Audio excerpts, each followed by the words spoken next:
Pessoal, vou começar a gravar pela apostila de oncologia, que foi a última aula que eu terminei de preparar. E assim, eu estava bem envolvida, no final eu quero mudar bastante os preceitos que vocês têm sobre o câncer e sobre cuidados paliativos. E eu fiquei muito empolgada e decidi iniciar o assunto com essa apostila de enfermagem na oncologia.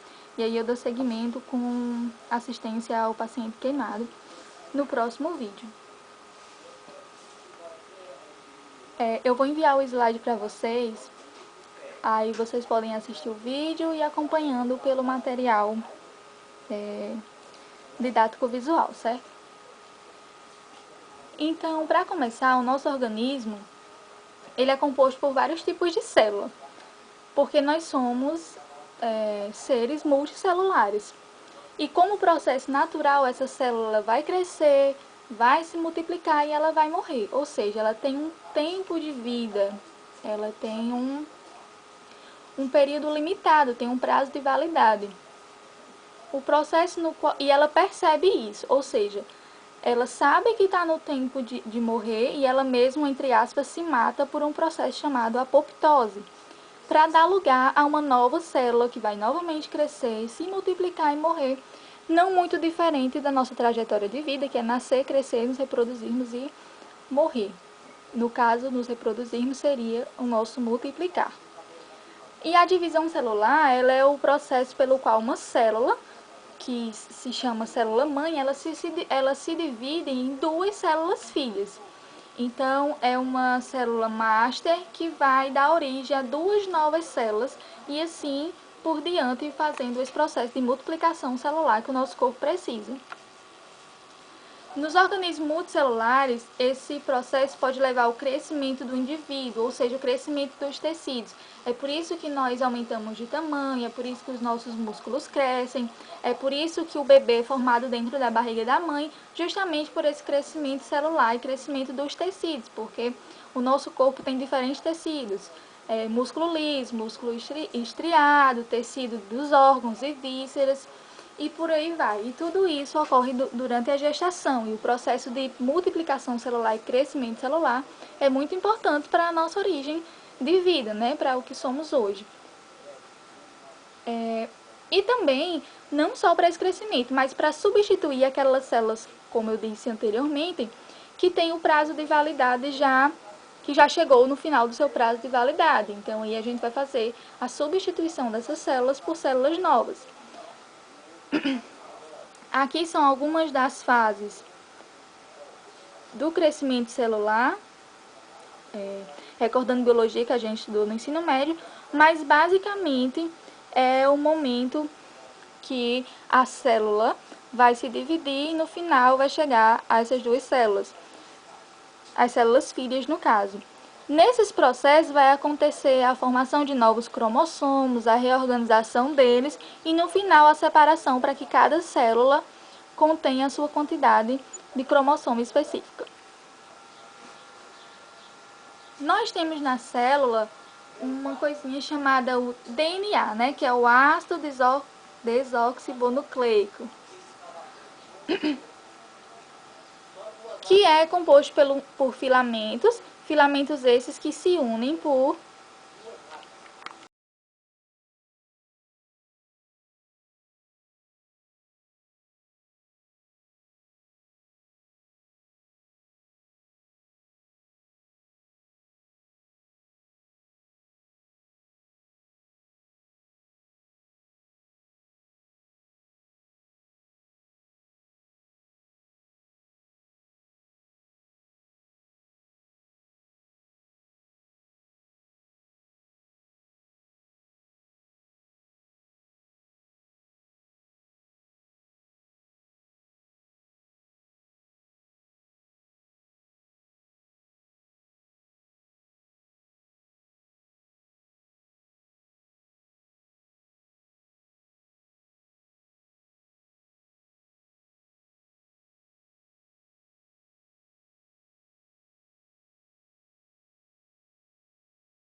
são filamentos que são unidos por aminoácidos específicos.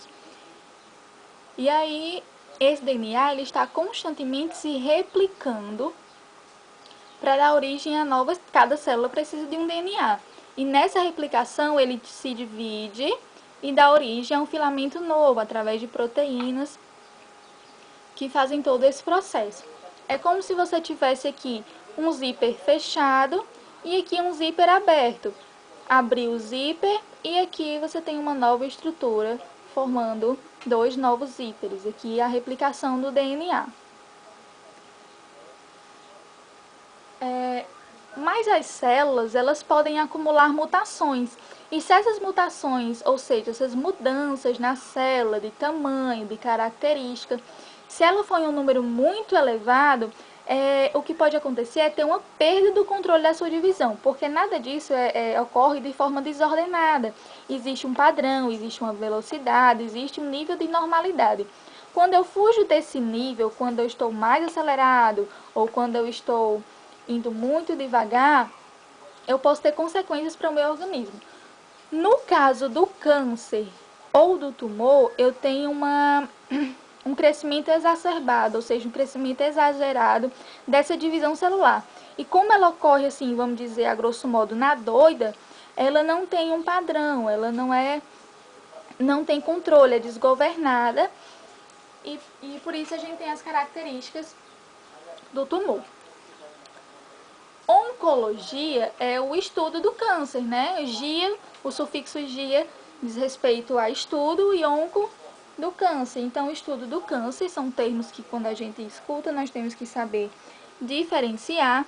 E a oncogênese é o termo de origem do câncer, ou seja, oncologia que estuda o câncer em si, tanto a origem, como tratamento, efeitos colaterais, prognósticos, projeções futuras. E a oncogênese, como o sufixo gênese, já supõe, né, de início, de criação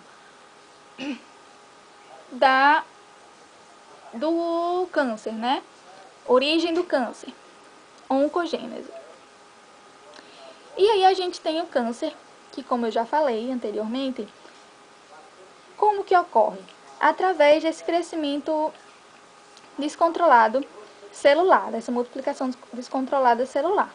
O que acontece, que eu não falei anteriormente sobre o DNA, nossas células estão constantemente, inclusive nesse momento, quando você estiver assistindo esse vídeo e estudando, nossas células estão replicando o DNA o tempo inteiro. Ou seja, eles estão tirando xerox de si mesmo, várias xerox do nosso DNA. Só que assim como na impressora, quando a gente tem uma deficiência nos jatos de tinta, né, nos cartuchos, quando falta tinta, a nossa xerox ela fica falhada, né? Às vezes fica faltando alguma letra, algumas frases, algumas imagens não são tão nítidas assim, e no nosso organismo também acontece dessa maneira. Quando essa replicação ela ocorre muitos erros, o nosso material genético ele é modificado. E quanto mais erros de impressão, mais erros de xerox eu tiver, mais predisposto eu tenho geneticamente a desenvolver um câncer. Outra coisa que também pode ser uma causa do câncer é a questão dos processos inflamatórios recorrentes, ou seja, eu estou sempre tendo um processo inflamatório no meu corpo, seja de qualquer parte, qualquer tecido, qualquer órgão. Então, esse passar de tempo muito longo num processo inflamatório, onde eu vou ter liberação de interleucinas, prostaglandinas, que são mediadores químicos inflamatórios, também vai me predispor a desencadear esse processo oncológico. E a célula, nessa replicação, nesse tirar de xerox, ela se modifica, ela tem características diferentes de uma célula saudável. A célula que está saudável, a gente chama de proto-oncogênese. A partir do momento que ela muda, que acontece a mutação, a gente chama de oncogênese, que já é aquela célula modificada, que é através dessa desregulação da divisão celular, né? Aqui descrito em inglês. Aqui a gente tem um DNA normal, quando chega aqui, depois da mutação, a gente percebe que ela tem um padrão diferenciado da célula normal. Causas possíveis, né? A gente tem a predisposição genética aos fatores oncogênicos ou elemento cancerígeno. Por quê? Se a minha mãe, por exemplo, tiver um processo oncológico de mama, é muito provável que eu seja suscetível, que eu tenha uma predisposição, que eu tenha mais facilidade a também desenvolver esse processo. Por quê? Porque na hora que ela me gerou, juntando o material genético dela com o do meu pai, ela enviou para mim parte da xerox que existia dentro do corpo dela para um novo ser que seria eu. Então, se esse código genético dela desencadeia um processo oncológico e o código genético que ela enviou para mim foi igual o desse câncer, eu tenho grandes chances, pelo menos 50%, né, de também desencadear. Então, por isso que na história, na anamnese, quando chegamos até o paciente, em alguma consulta, a gente pergunta, né, se tem casos de câncer na família, porque se tiver, as chances são bem maiores também de desencadear. Então, avó, mãe, irmão, tio, qualquer pessoa próxima da família, né, a gente nunca sabe como é o baralho genético de ninguém.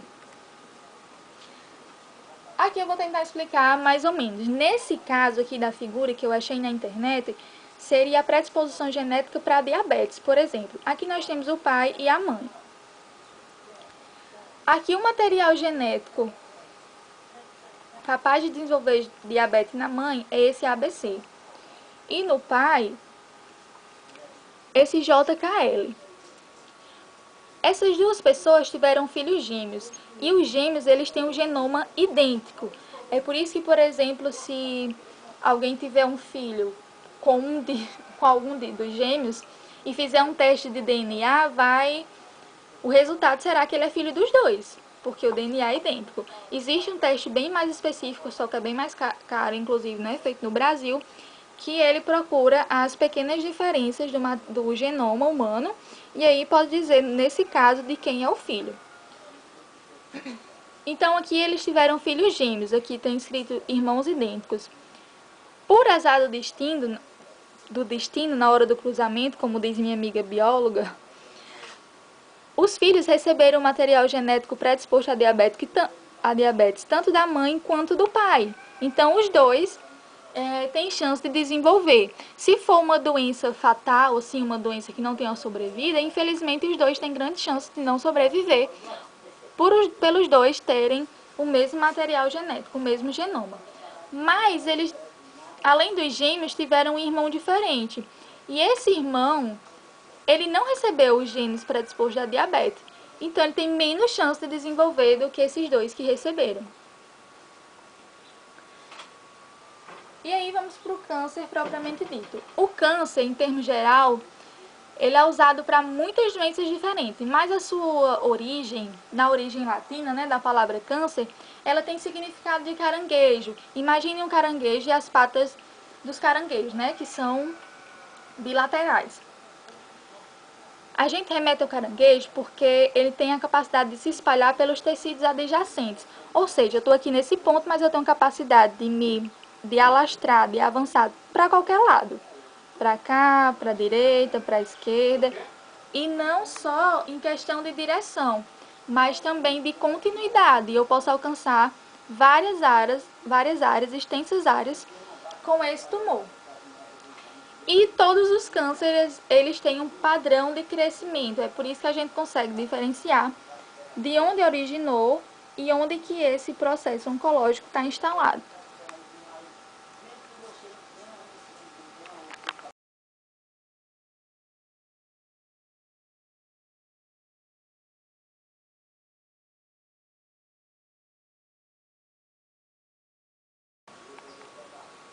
Aqui a gente tem o esquema de mais ou menos como esse processo ocorre. Eu tenho aqui células normais, a divisão celular que ocorre normalmente, mas aqui uma célula já foi mutada. Estão percebendo que ela tem características diferentes da célula saudável e ela se instala aqui e começa a crescer desordenadamente.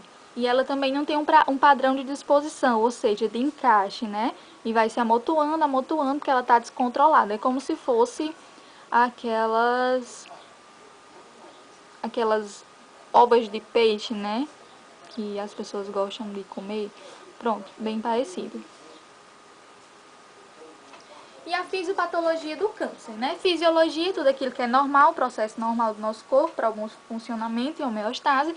E a fisiopatologia quer dizer que tem alguma coisa errada, né? É como ocorre a doença, os mecanismos da doença em si. Ocorre então a proliferação e invasão de estruturas adjacentes. Como eu disse, o tumor está num ponto específico, mas ele tem a capacidade de atingir também áreas distantes dele. Por continuidade. Como assim por continuidade? Eu tenho uma superfície, vamos supor aqui a minha mão. Eu tenho uma superfície aqui daqui dessa minha falange, que ela termina aqui no dedo. Então, a minha continuidade é só até aqui. Então, se eu tenho uma continuidade muito grande, por exemplo, o meu braço, ele pode atingir esses tecidos dessa maneira.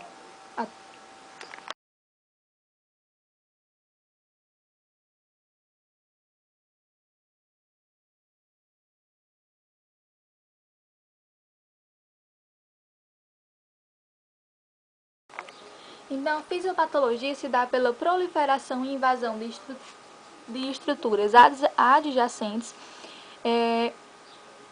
que estão perto ou de qualquer parte do organismo, né? Que ela pode ser alcançada por quais vias? De que maneira eu atinjo metástase, por exemplo? A metástase é quando aquele tumor ele não está só no local específico, a gente já tem indícios de tumor em vários outros lugares do corpo. Por via hematogênica, ou seja, hemato se diz respeito a sangue. De que maneira?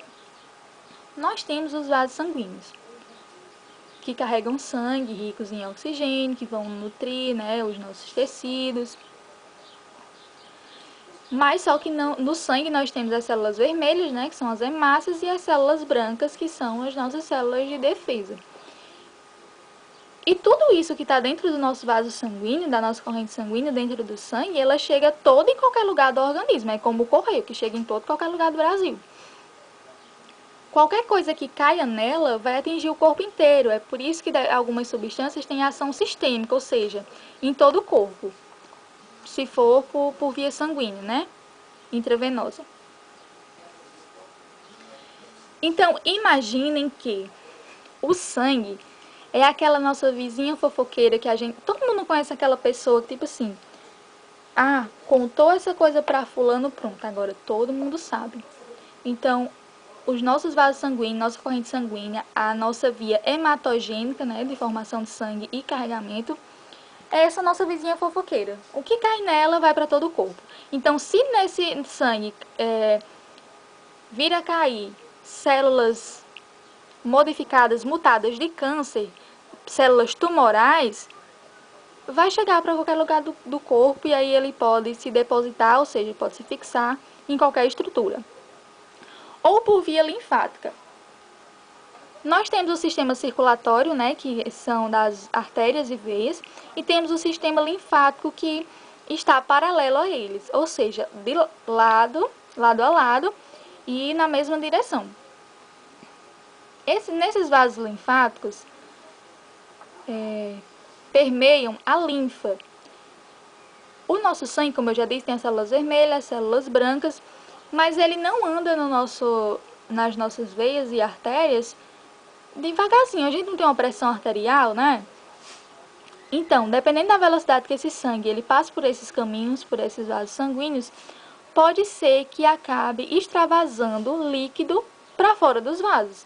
É como se a gente estivesse enchendo algum recipiente e não coubesse, ou a velocidade que a gente coloque, a pressão seja muito alta e acabe saindo para fora do recipiente.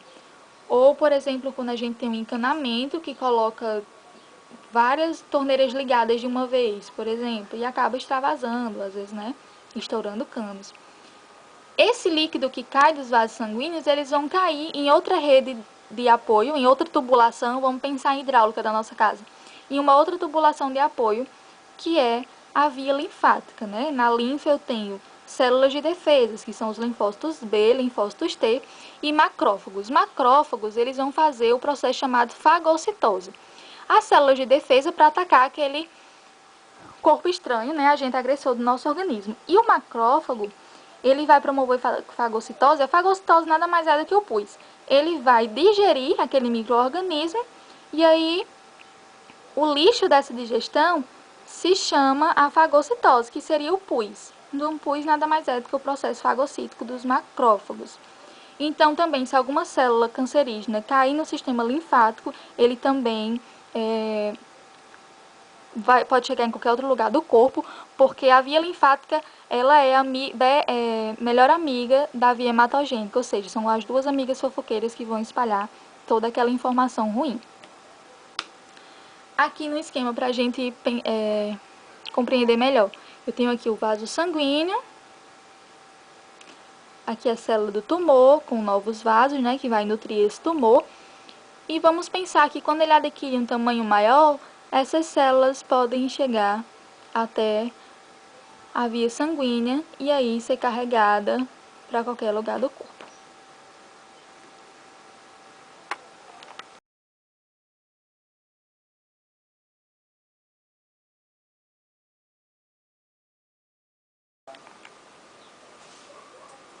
Então aqui nós temos os vasos sanguíneos, né, aqui com o carregamento de sangue rico em gás carbônico e aqui as artérias com sangue rico em oxigênio. Esse verdinho são os nossos vasos linfáticos, como vocês podem ver, formando uma rede de apoio para os líquidos que possivelmente podem vir a extravasar desses outros vasos. E aqui o gânglio linfático, né? Os gânglios linfáticos nada mais são do que aquelas ínguas, né, que todo mundo já deve ter escutado falar. Gânglio ou linfonodos, que nós temos na axila, na mama, na virilha. E aí, eles são como esponjas. E dentro deles, como eu já disse, eles são ricos em linfócitos T, linfócitos B e macrófagos, né, e as demais células de defesa do nosso organismo. Quando o linfócito está infartado, é porque a capacidade dele de absorção excedeu. E aí um tumor maligno, quais são as características dele? Um crescimento descontrolado, né, como eu já falei aqui repetidas vezes, uma capacidade de invasão muito grande. Então, ele invade os tecidos adjacentes, por via sanguínea ou linfática, eles podem invadir outras áreas do corpo. E indução da angiogênese. Angio são vasos e gênese, como já disse, início, origem, né, criação. Então, criação, eles vão induzir, ou seja, eles vão incentivar aquele amigo ruim, aquela má companhia que você tem, vão induzir a angiogênese, né, a criação de novos vasos sanguíneos. Professora, mas que então quer dizer que todo o processo de angiogênese é maligno, né, é maléfico? Não. Por exemplo, quem pratica atividade física com ênfase em hipertrofia precisa da angiogênese. Por quê? Porque o seu músculo vai hipertrofiar e como ele está um tamanho, vai atingir um tamanho diferente daquele que o corpo está acostumado, ele vai precisar de nutrientes e com isso a criação de novos vasos sanguíneos será necessária para que esses nutrientes cheguem até ele. Então, não é sempre que a angiogênese ela é maléfica para o organismo. No caso do tumor, ele precisa induzir essa formação de novos vasos porque ele precisa comer, ele precisa crescer, ele precisa se alimentar. E para isso, ele vai induzir esse crescimento, essa formação. Aqui a gente tem o tumor e percebe que para ele aumentar de tamanho, tudo que a gente dá importância cresce, né, gente? Uma preocupação, uma ansiedade, afetividade, carinho. Então, vamos pensar dessa forma com o tumor, que ele precisa de atenção, ele precisa de nutrientes, precisa de alimentação. Ele está aqui nesse tamaninho e vai induzindo o vaso sanguíneo a invaginar, ou seja, a adentrar para dentro dele. Tá vendo?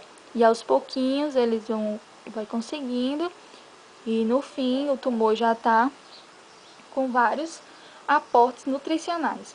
Existem alguns fármacos que trabalham justamente inibindo essa conexão, ou seja, cortando relações, terminando o relacionamento dos vasos sanguíneos com o tumor. E quem não come, morre, né?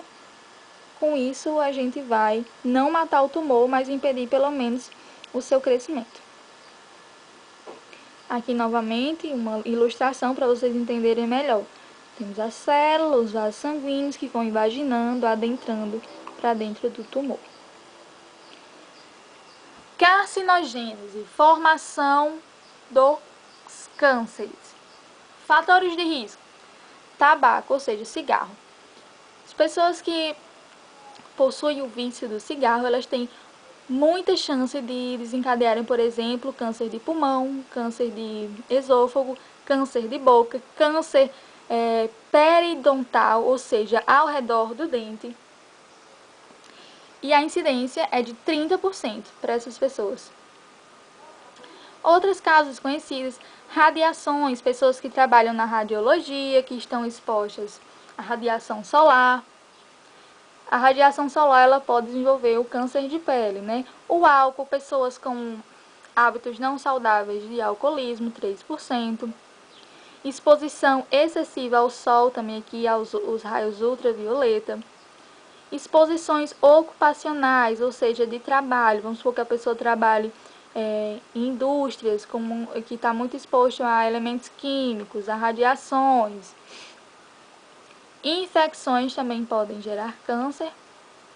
Comportamento sexual e reprodutivo, como por exemplo, o câncer de colo de útero.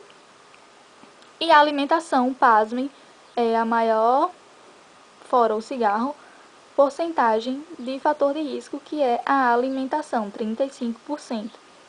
Muitos alimentos têm elementos carcinogênicos, né? Genes cancerígenos. Então, por isso que quando nós fazemos esta ingesta, nós estamos ingerindo esses fatores que podem facilitar o desencadeamento do tumor no nosso organismo.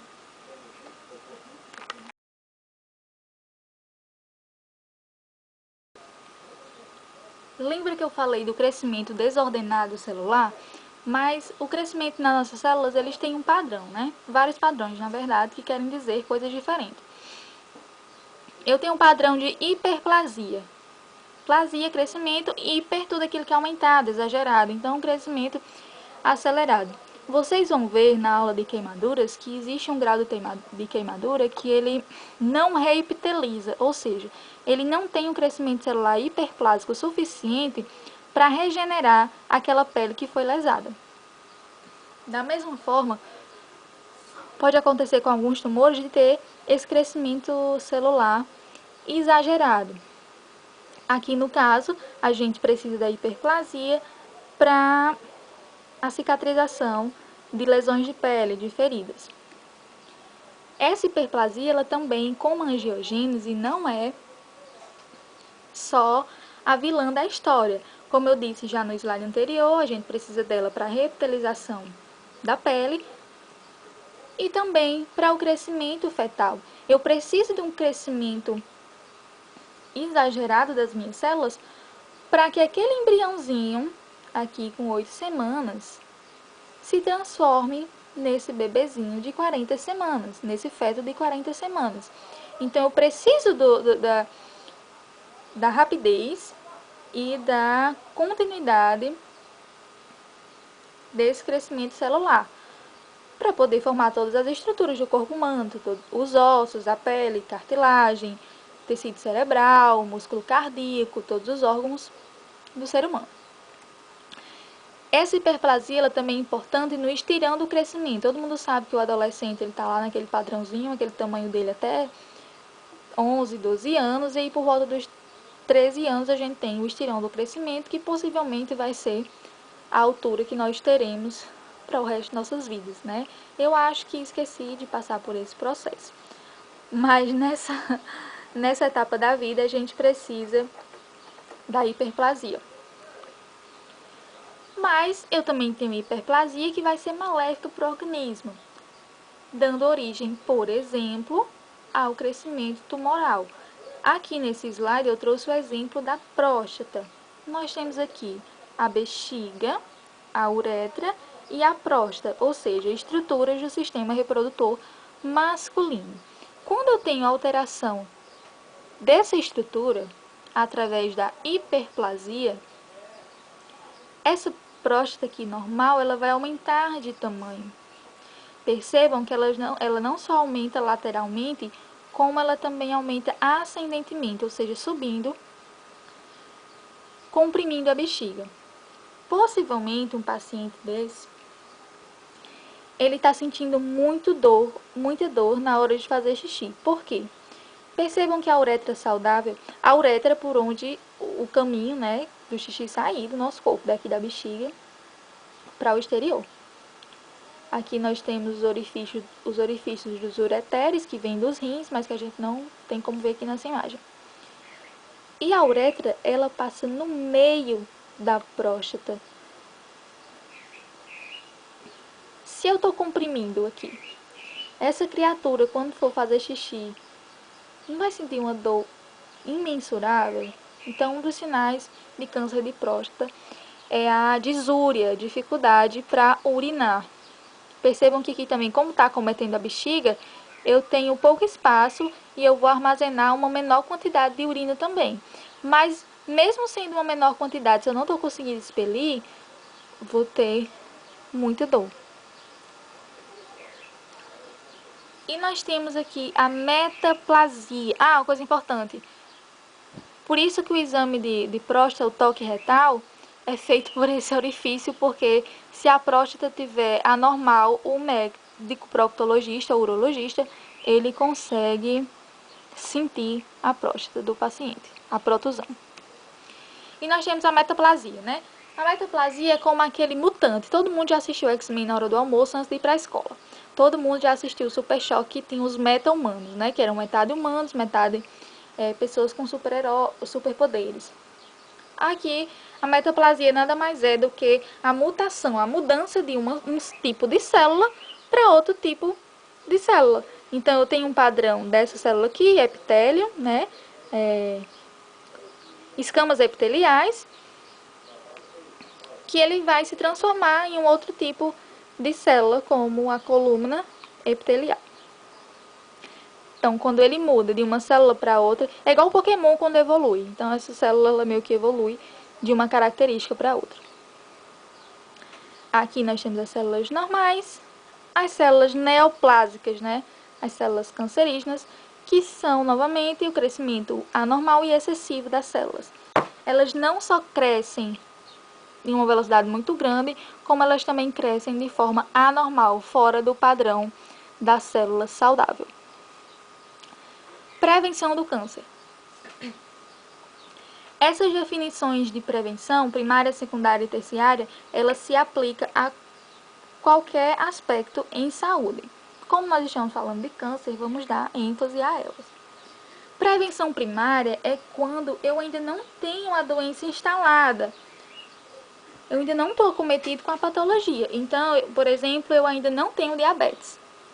A menos, né, que eu já nasça com a disfunção nas minhas células betas do pâncreas e aí, desde quando eu nasça, eu seja insulina dependente, né? Mas a diabetes que a gente adquire com maus hábitos alimentares, vamos supor que eu ainda não tenho ela. Como que eu posso prevenir? Diminuindo a minha ingesta de açúcar, diminuindo a minha ingesta de carboidratos, praticando atividades físicas. Eu ainda não tenho ainda não tenho câncer de pulmão. Coisas que eu posso fazer para evitar.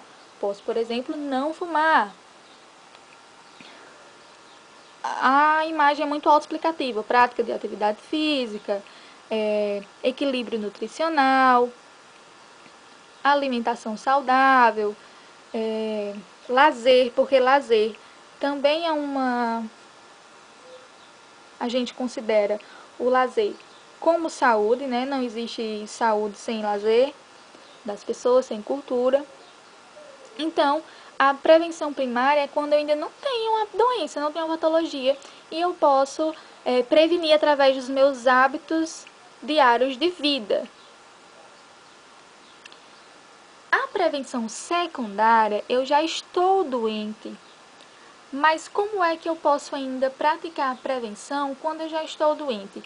Quando eu faço o diagnóstico precoce, ou seja, quando eu descubro que estou doente cedo. Então, se eu adoeço, mas eu descubro cedo que estou com aquela doença, eu tenho uma maior chance de tratamento, uma maior chance de prevenir complicações.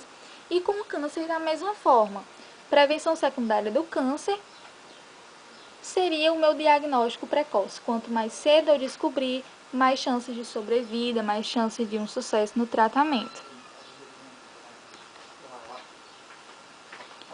Nesse caso, como é que, no caso da próstata, trazendo novamente, como que eu faço esse diagnóstico precoce?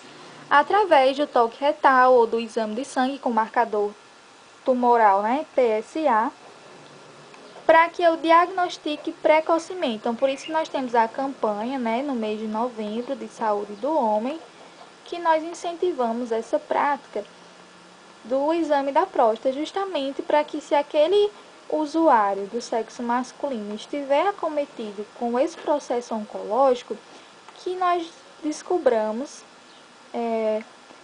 de maneira rápida para poder intervir também o mais rápido possível. Aqui novamente como é realizado e o médico consegue palpar a próstata do paciente. Imagine que a pessoa está de lado e a gente passou uma serra no meio dela. Então aqui nós temos o reto, a próstata, a bexiga e a uretra passando por dentro da próstata, vindo pelo pênis, e aqui a gente tem o testículo. Prevenção terciária. Na prevenção terciária, eu não tenho mais como evitar ficar doente como na primária. E eu já passei pela fase de diagnóstico da prevenção secundária. E nós temos a prevenção terciária, que eu vou, então, o intuito dela de evitar as sequelas, de promover a reabilitação desse paciente. No caso do câncer, de eu adicionar vida aos dias desse paciente, para que ele viva, tenha uma melhor qualidade de vida depois do diagnóstico. O paciente que passou por uma cirurgia ortopédica, que ele tenha a reabilitação, de repente voltar a andar, recuperar os seus movimentos e não tenha nenhum prejuízo na sua vida.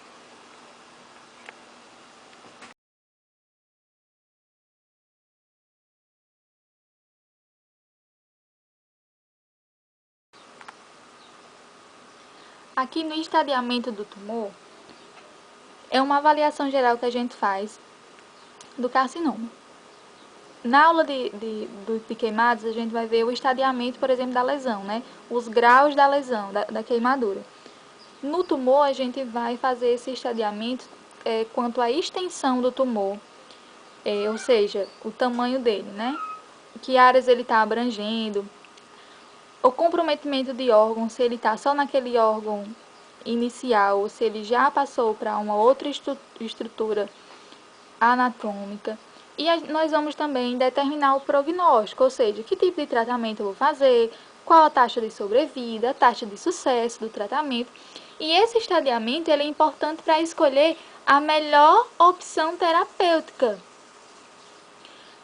Qual tratamento é melhor naquele caso? Porque não existe uma receita de bolo para tratar em oncologia. Tem que ser um protocolo exclusivo do que é melhor para o paciente, do que é o melhor para o tumor e qual o melhor prognóstico para ele. Também é importante para a gente comparar resultados. Um tumor que era grande, ele diminuiu, ele aumentou, está funcionando aquele tratamento? Que, né, aqui, resumidamente, acompanhar aumento ou diminuição.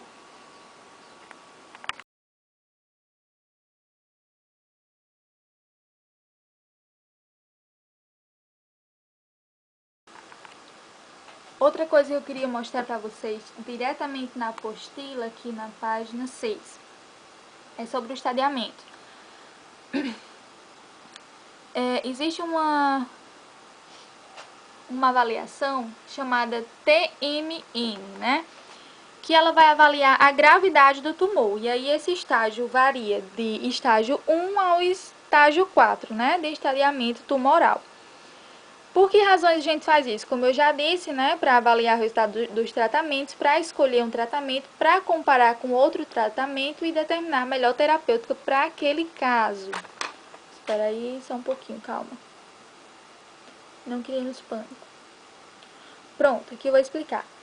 A letra T significa o tamanho do tumor, né? E pode indicar a ausência ou a progressão desse tumor.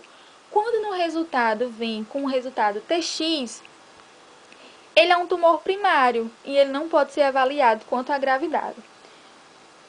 Quando eu tenho um tumor T0, não há evidência de tumor primário no resultado desse exame.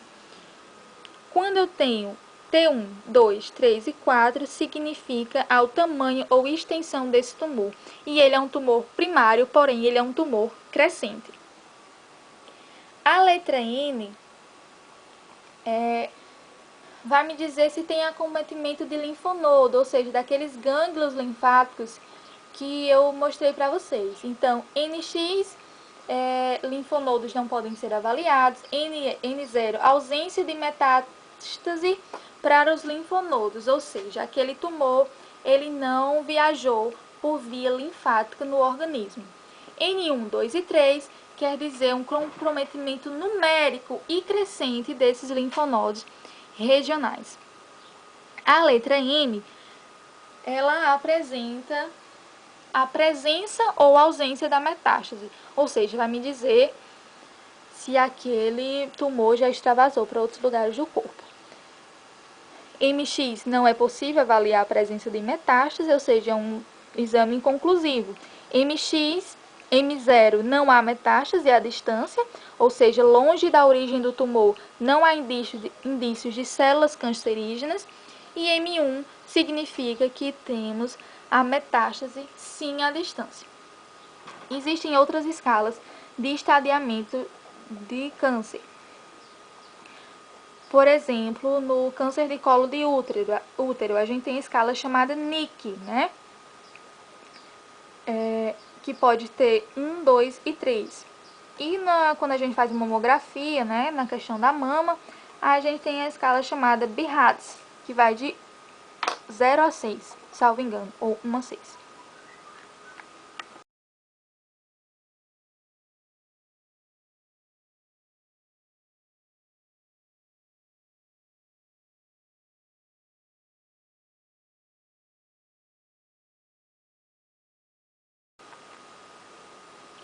O fibroblasto é a célula que dá origem ao colágeno. Quando tem uma alteração tumoral nele benigna, a gente chama de fibroma, mais maligno de fibrosarcoma. Tecido adiposo, né, gordura, lipoma, benigno, maligno, liposarcoma. Osso, benigno, osteoma e maligno, osteosarcoma. Então, a gente pode perceber que os sufixos eles já nos dão uma ideia de benigno ou maligno. O sufixo oma geralmente é um tumor benigno, mas quando eu tenho um sufixo sarcoma, possivelmente esse tumor ele é maligno. Já os prefixos, eles nos dizem a origem desse tumor, se é de vaso sanguíneo, linfático, epitelial, tecido adiposo, se é de osso e por aí vai.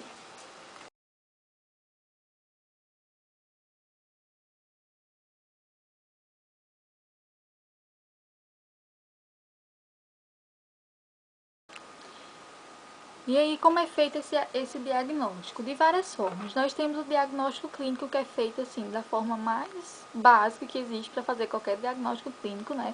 Que é a anamnese, onde na entrevista com o paciente a gente vai saber história pregressa, histórico familiar, queixa principal e os sinais e sintomas. Os sinais, aquilo que nós podemos observar com nossos próprios olhos, que a terra irá de comer, e os sintomas, aquilo que o paciente nos relata que está sentindo. Lembrando que não é a obrigação do paciente provar para nós, profissionais de saúde, que ele está sentindo alguma coisa. O simples fato dele dizer que sente já é suficiente para que a gente valide o relato dele, né? E aí também pelo comportamento clínico do tumor, se é maligno ou benigno.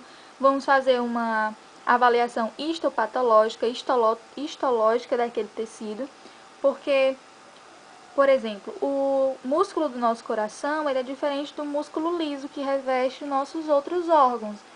Então, sabendo como funciona o tecido normalmente, quando ele está alterado, a gente consegue perceber também a nível anatômico e histológico.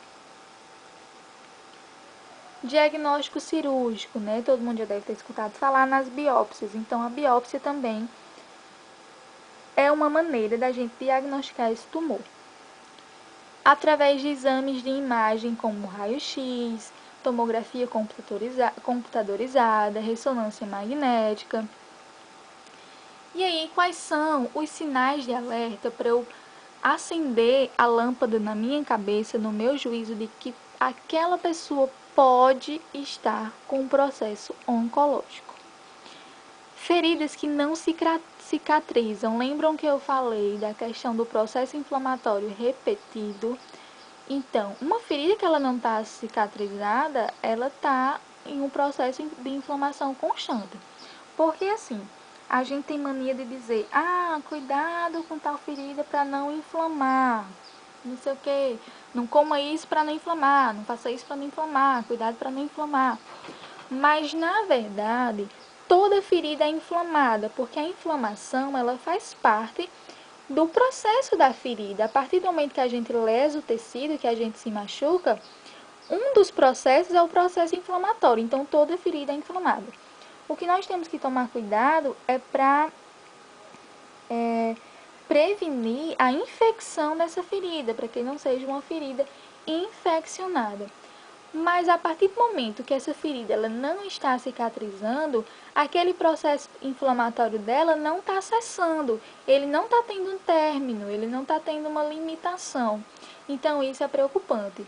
Hemorragias sem motivo aparente, rouquidão, aparecimento ou alteração de pintas, ou seja, você não tinha pinta nenhuma na sua pele em um determinado local, e aí, de repente, do nada, aparece uma. Ou você tem uma pinta no seu organismo, né? É muito comum a gente ter as marquinhas de nascença. Mas aí, aquela marquinha que você já tem, você sabe como ela funciona, você sabe a característica dela. Você sabe o tamanho, a coloração. Então, se ela aumentar um pouquinho, você vai perceber. Se ela mudar de cor, você vai perceber. Então, se de repente tem alteração de uma pinta que você já tem, também se configura como um sinal de alerta. Assim como as verrugas, se você já tinha e ela sofreu uma alteração, ou se você não tinha e de repente ela apareceu. Caroços ou áreas entumecidas, de repente você sente um caroço e aí é um linfonodo infartado, ou áreas entumecidas, por exemplo, entumecida quer dizer endurecido. E aí também atentar para esse nódulo, se ele é fixo ou ele é móvel. Porque quando o nódulo é móvel, esse carocinho ele é móvel, nós temos um bom prognóstico, uma grande chance de não ser um tumor maligno. Mas quando é um nódulo fixo, aí já é um pouquinho mais preocupante.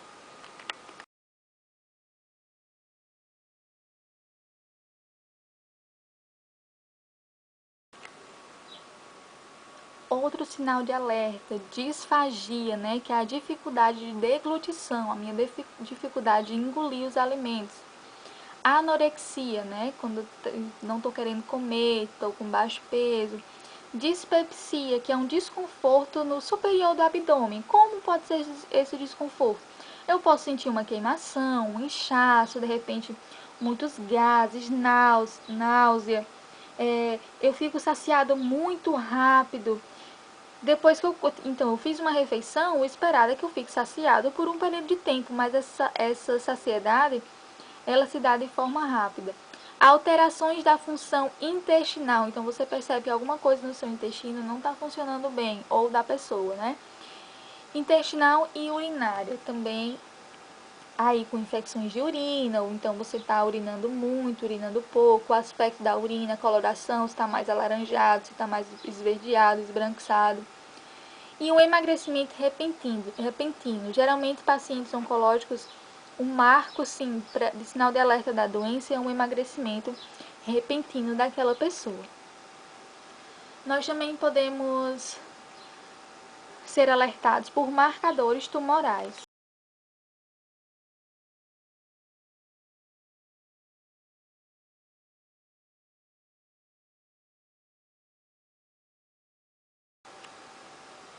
Então, esses marcadores, eles são substâncias presentes ou então produzidas por essas células cancerígenas.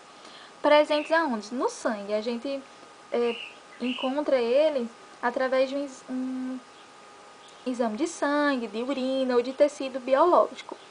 E aí, se essa concentração dessa substância ela tiver em um nível anormal, isso me sugere a presença de câncer. Por exemplo, no pulmão eu tenho um marcador tumoral, o NSE, o CEA. No fígado, o AFP. Também o CEA, que está presente em pulmão e fígado. Pulmão, fígado e estômago. Próstata, a gente tem o PSA. Então, a masculinidade é muito frágil, né? Como nós podemos saber. O homem, ele nunca vai procurar o serviço de saúde. A mulher é sempre mais preocupada com essa questão da prevenção, de estar investigando alguns sintomas, já o homem não. Então, para aqueles que têm resistência a fazer o exame de toque, a gente tem o exame de sangue que vai detectar a presença desse marcador tumoral aqui, o PSA. E a gente tem vários outros para o testículo, para a mama, o ovário, o colo de útero, que tem esse CA, mas o mais comum é esse K125 aqui, CA125. De cérebro, tireoide, trofoblasto. Percebam que esse marcador tumoral CA, ele está presente em muitos sistemas, né? Pulmão, fígado, estômago, ou seja, respiratório, digestório, reprodutivo. E o que acontece? Que aí, se eu tenho uma alteração nele, me sugere que eu tenha um tumor em vários desses locais. E aí também dificulta o meu diagnóstico, porque eu não vou saber realmente a origem, a menos que seja uma avaliação do tecido biológico mesmo. Quais os tratamentos, né? Nós temos a famosa radioterapia, que vai incidir radiação nesse paciente. E aí eu tenho, por exemplo, uma grande incidência para lesões superficiais, tumores, cânceres de pele, tumores de pele, e eu vou aumentando essa irradiação de acordo com a profundidade do meu tumor.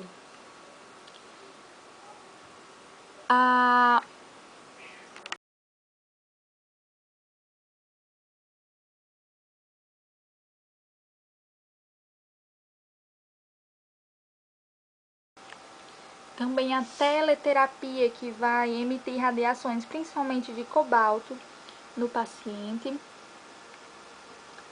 A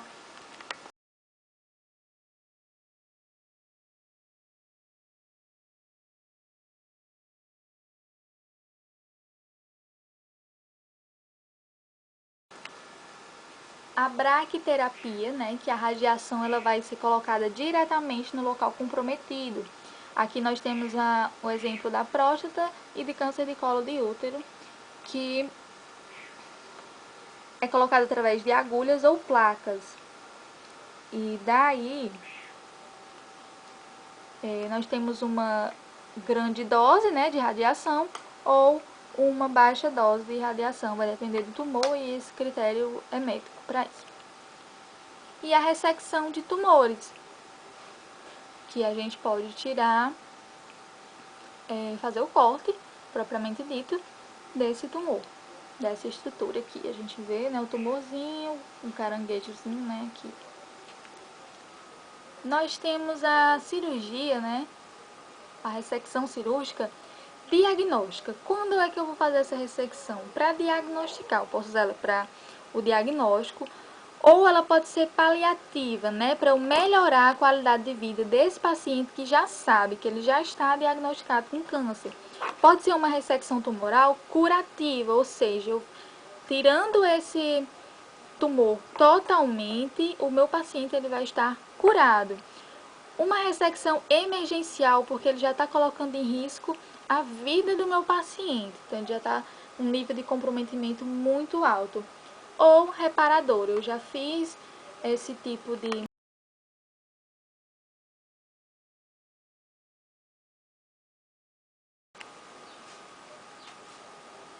essa ressecção e eu preciso reparar esse local que eu promovi esse dano. Por exemplo, quando a gente retira um tumor de câncer de pele, a gente pode fazer um enxerto para reparar esse local.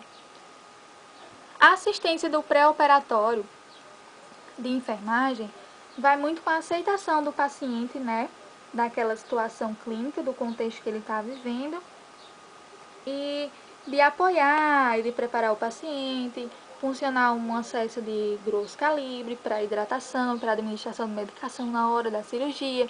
Também tem a questão da dieta, se vai ser o tempo que ele vai passar de jejum, a troca de roupa, o envio do paciente, né, para o centro cirúrgico. E aí, no pós-operatório imediato, são nas próximas 24 horas depois que o paciente ele sai da sala de cirurgia. Geralmente ele ainda vai estar sob o efeito da anestesia e ele vai para o centro de recuperação anestésica, onde a gente vai observar quando esse paciente vai acordar, sinais vitais, qualquer alteração, efeito colateral e adverso da anestesia. Então, é a observação do paciente no período de 24 horas após o procedimento cirúrgico. O pós-operatório imediato é depois dessas 24 horas. E aí, novamente, a gente vai estabelecer padrões de sinais vitais, onde a gente vai, então, avaliar e fazer troca do curativo, promover a limpeza do paciente, a limpeza do leito, e dependendo do seu histórico e da conduta médica, a gente também pode estar preparando esse paciente para alta hospitalar.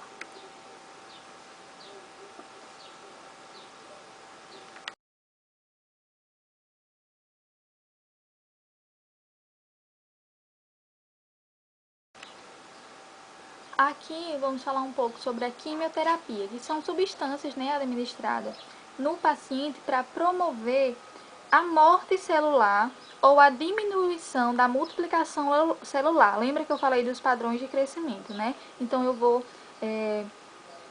diminuir esse crescimento desordenado, essa multiplicação desordenada das células, ou eu vou mesmo chegar a matá-las. O problema da quimioterapia é porque, infelizmente, é um tratamento que, se a gente for fazer uma analogia, é como se eu fosse usar uma bomba que pode destruir um país inteiro, mas que eu uso ela para destruir uma cidadezinha pequena. Então, por isso que a gente tem a queda de cabelo, vários efeitos adversos, porque atinge variadas células, não só as células doentes. E a quimioterapia, ela também não cura totalmente o paciente, no sentido de, por exemplo, ela não extermina totalmente o tumor. Os fragmentos de tumores que ainda ficar vão ser debelados pelo nosso sistema imunológico. Então, eles que vão terminar o serviço, entre aspas, vamos dizer assim, da quimioterapia. E quais são as vias de administração? Pode ser por via oral, via subcutânea ou intramuscular, mas aí se o paciente ele tiver com nível de plaqueta muito diminuído, a gente evita essa via, porque menos plaqueta quer dizer que eu tenho maior dificuldade de coagulação e eu posso provocar hemorragia, e também por via intravenosa.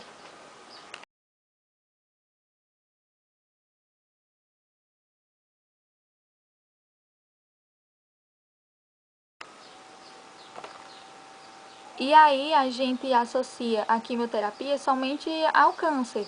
Mas, por exemplo, num quadro de tuberculose, eu tenho a poliquimioterapia, né, onde eu vou usar substâncias específicas em altas concentrações, altas doses, para resolver um problema.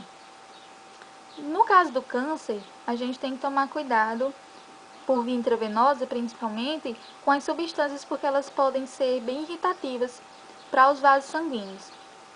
E aí eu posso fazer essa administração com a medicação diluída, tudo isso vai depender da prescrição médica.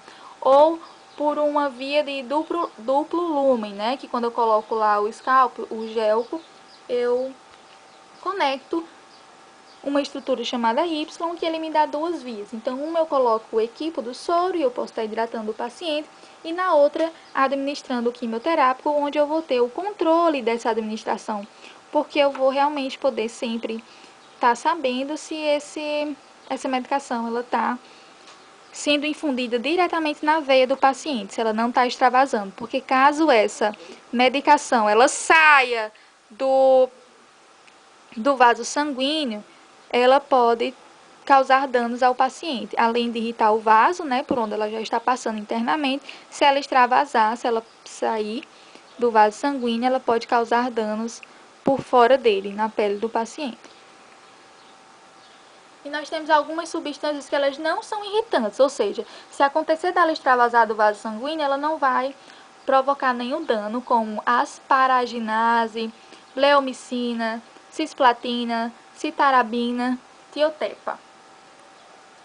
Outras substâncias irritantes, né, que quando uma vez extravasadas vão irritar o vaso sanguíneo ou o exterior dele, como a etoposide, ifosfamida, fluoracil, carmustina, tiniposide. E nós temos as substâncias vesicantes, que elas são diferentes das irritantes.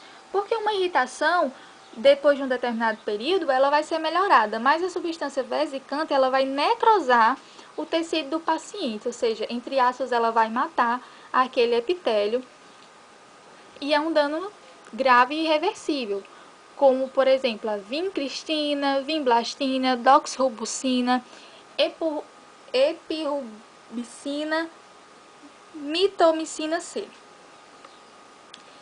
E nós também temos que tomar cuidado na manipulação dos quimioterápicos, porque eles podem causar danos não só ao paciente, mas também a nós profissionais da saúde que estamos manipulando, ou seja, estamos mexendo com ele o tempo todo, preparando, diluindo, administrando no paciente. É por isso que o profissional que vai trabalhar na oncologia com a administração de quimioterápico, ele tem que passar por um treinamento específico, porque há toda uma conduta de evitar a exposição excessiva a essas substâncias. Vejam que o profissional aqui, ele está bem paramentado com equipamento de proteção individual.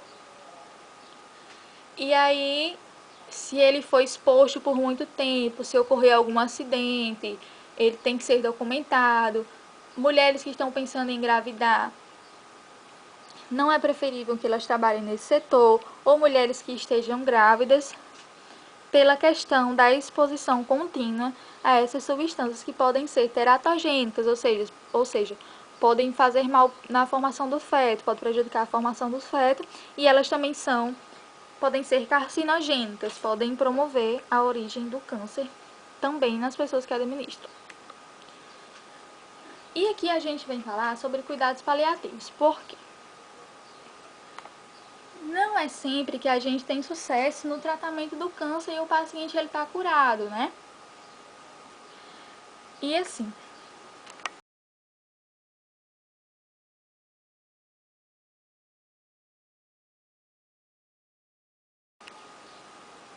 existe muito tabu com a doença câncer. Por exemplo, ainda existem pessoas que evitam falar a palavra câncer ou que se referem a ela como aquela doença, ou a abreviam com CA, porque é quase como se fosse, na maioria das vezes, as pessoas entendessem como uma sentença de morte, né? Então parem um pouco, alguns segundos, e reflitam no momento de vocês, o que vem à cabeça de vocês quando vocês escutam a palavra câncer. Para muitas pessoas pode ser ter determinações diferentes. E é muito difícil para o paciente porque a maneira como ele encara a doença vai determinar para ele se ele é um vencedor ou se ele é um fracassado, se ele é forte ou se ele é frágil. Então, muito intrinsecamente depende do paciente se o que aquele choro significa para ele, o sentimento de vitória ou não.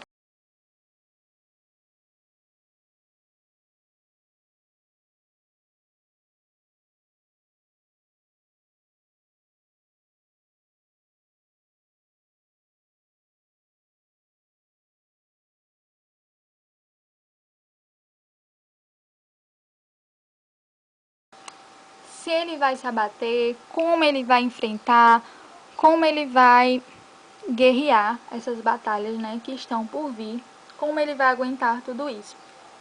Lembrando que o paciente ele não só adoece no orgânico, né, no corpo físico dele, também existe o adoecimento mental, porque é uma doença que mexe muito com o psicológico, a família inteira adoece, é preciso ter uma grande rede de apoio. Espiritualmente, é como se o paciente pensasse como um castigo, como uma sentença, como como um castigo mesmo, uma punição, né, dependendo do que ele acredita. E a gente sempre escuta falar em cuidados paliativos como algo a se fazer como quando não se tem mais o que fazer. Ah, não tem mais o que fazer, então eu vou ter agora cuidados paliativos. E não é bem assim. Quando a gente chega ao estado de cuidados paliativos, na verdade a gente tem muito a fazer pelo paciente, que é um paciente que vai estar sofrendo, que tem efeitos colaterais, reações adversas, é um paciente que vai sofrer com muita dor por causa do tratamento, e a gente tem como melhorar isso, a gente tem como trazer vida aos dias desse paciente.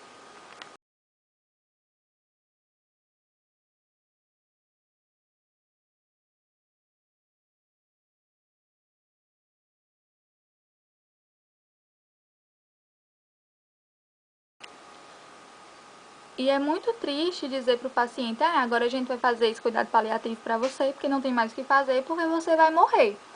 Porque assim, ninguém pensa na morte, ninguém pensa na finitude. A prova disso agora, no momento que nós estamos vivendo. Ninguém pensava que um vírus, alguma coisa, pudesse comprometer a continuidade da vida e que, de repente, hoje você está bem, pode contrair um inimigo invisível, né, a olho nu, e que amanhã você pode não resistir a ele. Ninguém pensa na finitude.